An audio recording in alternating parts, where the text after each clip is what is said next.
মাতবর সাহেব একটা বিচার করে দেওয়া লাগবো আমার। এ আমার মারছে। কেরছে লাত্তি মারছে না কিল মারছে? আমারে এই গেল একটা চর মারছে। আমার কাছে যখন আইসস আমি একটা বালা বিচার করে দেই, বলে 100 টাকা দেন আর একটা সরকা। আমার কাছে তো কোনো টেয়া টোয়া নাই।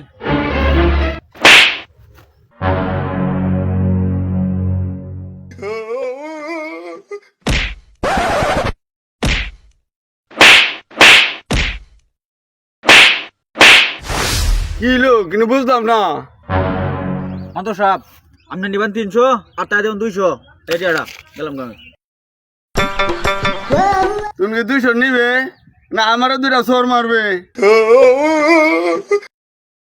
চট্টর খাইতে পারতাম না, দুইজনে বন্ধ করে নেই। আই সজনী চড়বি আমার হিরো সাইকেল।